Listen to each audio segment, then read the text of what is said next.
I mean, that's like insane amount of value to put on something, is to die for it. And I really just saw how much he values me because of that sacrifice and everything that he did with the cross. So not only have I rationalized my sin before I knew who Jesus was, but I also rationalized my sin afterwards. And in theory, like, right, I shouldn't have done that, but we all kind of do it, or at least I do. And so the second time that really stands out to me as something I really rationalized with my sin was about a year ago. I felt really separated from God, and I didn't think I should be. I mean, I was a small group leader. I was reading the Bible. I was going to church. I was doing all the right things, right? But I just still felt so separated from God, and I didn't feel the reality of his presence.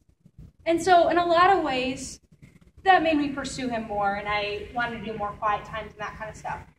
But I also just wanted to feel connected to somebody and something. So I actually ended up resorting to a false sense of connection. And I really sought out masturbation and erotica. And erotica is just kind of a literary porn. So instead of images, it's text of description. And really, I didn't understand why that seemed to help. I didn't understand why I felt connected. But then I was like, okay, God, I'm going to try connecting to you because I know that I should. I know that in my mind that I know that I need that relationship with him to be fulfilled in everything. But I ended up resorting to these other means because I wanted to feel connected to something. And sex was created for connection. And I was realizing that I used that as a false sense of connection because I just wanted to connect with something or somebody. And I didn't feel like I could go to my friends because I knew they were all really stressed. And I felt like I was being selfish every time that I talked about myself with one of my friends because that was less time I was getting to hear about how they were doing. But in reality, I was shorting them of everything that God could have been doing through them to help me and where I was. Because God really does show us his love so often through community and through our friends. And so I actually ended up being like, okay, Rachel, like, I just am not doing good. I just, like, got to talk to you. I got to tell you this. And I was like, I remember this. Okay, we were like in the field house, and I was like, all right, I don't know how to tell her. I don't even know what she'll say. Like, I knew she had, like, talked about porn and talked about, like, these types of things, but still, I just felt so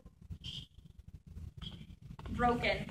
But also, like, when I came to the point of realizing that I actually had to accept this brokenness, I had to actually have a response to it. And before, I was just trying to rationalize it, like, oh, it doesn't say anywhere in the Bible that it's not wrong, and I was trying to, like, Google stuff, because Google knows everything, and no, but I was so ashamed to go to my actual real community. And so then when I did go to Rachel, and, like, it took her, like, 2 hours for me to actually say it, but she sat there lovingly and patiently and waited for me. And when she didn't reject me, based off my sin, like, oh, wow. Well, I guess if another broken person can accept me, then I suppose God would, right? And of course he did. Like, I knew that, but it was so much easier to just try to rationalize it and say, it's okay, it's not hurting anybody else, right? But it wasn't what God desired. That he desired so much more than this brokenness that I was in. And so seeing her reaction, how she still loved me, I was able to ask God what it would look like for him to be in every aspect of my life. That not only that would I try to not rely on my own righteousness, but also that I would stop rationalizing my own sin and seeing all of the stuff for what it was. And a lot of times the way that we talk about sin makes it seem less than what it is, right? Because, like, if I lie, I don't want to usually say, yeah, I lied. I want to say, yeah, I've been really struggling with lying. Like, using the word struggling, I don't know if it's just me, but it kind of, like, makes me the victim, rather than seeing the sin for what it actually is. And that regardless of how I word it, whether I struggle with something or whether it is what it is, it truly is what it is. It is sin, and it is brokenness and separation from God. And so, couldn't rationalize my sin anymore. So if I can't rationalize my sin, and I can't rely on my own works, then I got to resort to something else. And that truly is Jesus. And I had known the gospel. I knew who Jesus was. I knew and believed in him. But I didn't always realize how you can understand the gospel more and more and more as you get to know who he is better.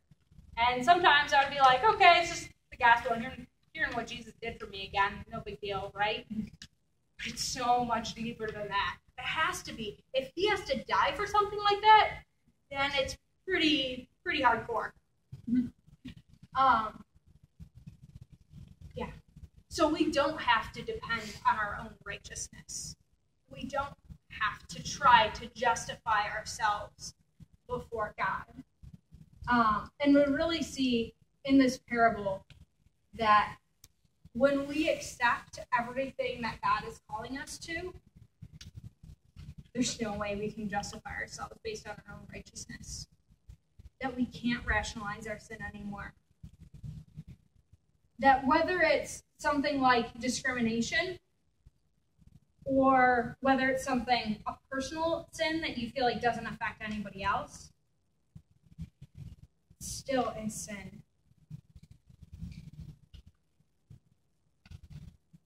And we really see that Jesus does have a response to this. That he doesn't expect us to try to do things on our own righteousness. That he asks us to trust him. That is so freeing. Just to be able to say that I don't have to pretend to be perfect. And I love how Mitch said that in his thing too. That he can just try to love his friend, how Jesus calls him to be. He doesn't have to pretend to be perfect, because we don't have to rely on our own justification, on our own righteousness. And it's crazy too to think about that I can stand up here and talk about sexual sin, because it's something that's so shamed and so down upon. But really, I can stand up here and talk about it not because of who I am, because of who Jesus is. Because I don't have to pretend to be perfect, but because I can rely on his perfect nature to be everything that I am not, to be faithful when I am faithless. That his character does not depend on who I am, but that he is who he says he is. So we're going to do just kind of a time of response now to think about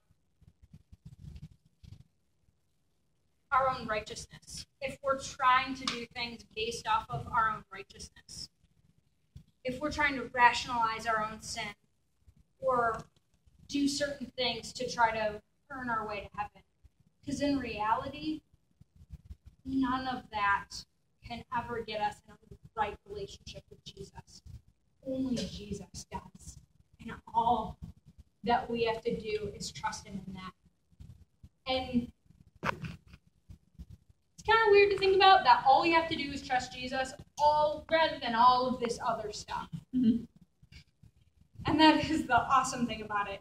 But sometimes trusting is a lot more than we think it is. Like that concept of trust, crazy, right? Because Trusting also implies all of these aspects of love, that it is an emotional draining, that it's a spiritual draining, that it's a physical draining, and that's a mental draining, to really love God. But even when we don't love, we can depend on Jesus to be everything that we're not. So we're just going to pass out some response clips and play just some quiet music for reflection, so you have just kind of a space to think about anything that God could be bringing up.